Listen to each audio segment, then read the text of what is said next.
থমথমে অবস্থা বিরাজ করছে টঙ্গীর ইজতেমা ময়দান এবং 2 ঘন্টার মধ্যে এই ইজতেমা ময়দান খালি করার নির্দেশনা দিয়েছে সরকার পক্ষ থেকে।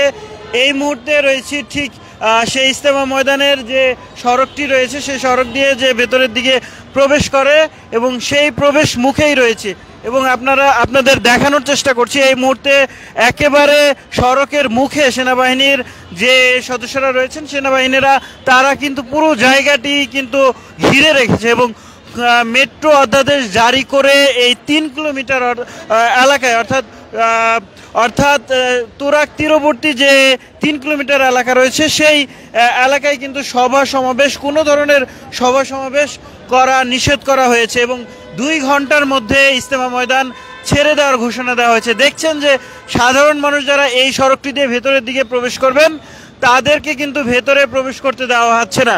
অপরদিকে অনেকেই কিন্তু ইজতেমা ময়দান ছেড়ে চলে যাচ্ছেন, দেখছেন ইজতেমা ময়দান থেকে চলে যাচ্ছেন এবং 2 ঘন্টার সিদ্ধান্তে এই ইজতেমা ময়দান খালি করতে বলা হয়েছে এবং দুই পক্ষের তাবলিগ জামাতের দুই পক্ষের সংঘর্ষের হতাহতের ঘটনার প্রেক্ষাপটে টঙ্গীর ইজতেমা মাঠ খালি করার সিদ্ধান্ত হয়েছে এবং বুধবার স্বরাষ্ট্র মন্ত্রণালয়ের উপদেষ্টা জাহাঙ্গীর আলম চৌধুরীর উপস্থিতিতে সাতপন্থীদের সাথে এক বৈঠক হয় এবং ওই বৈঠকে এই সিদ্ধান্ত জানানো হয়। পরে এক জায়গায় তাবলিগের জুবাইরপন্থীদের সঙ্গে বৈঠকে বসেন স্বরাষ্ট্র উপদেষ্টা আইজিপি বাহারুল আলম সহ আইন শৃঙ্খলা বাহিনীর শীর্ষ কর্মকর্তারাও ওই বৈঠকে ছিলেন এবং সেই বৈঠকেই আসলে সিদ্ধান্ত নেওয়া হয় যে এই টঙ্গীর যে ইজতেমা ময়দান সেই ইজতেমা ময়দান খালি করতে বলা হয়েছে। টঙ্গীর তুরাগ তীরে বিশ্ব ইজতেমা মাঠকে দখলকে কেন্দ্র করে মঙ্গলবার রাত 3টার দিকে সংঘর্ষে জড়ায় তাবলিগ জামাতের মাওলানা জুবাইর আহমদ ও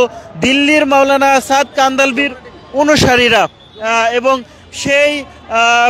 সেই অনুসারীরা তাতে অন্তত তিনজন নিহত হয়েছেন এবং 3 জন নিহত হয়েছেন সেই ঘটনায়।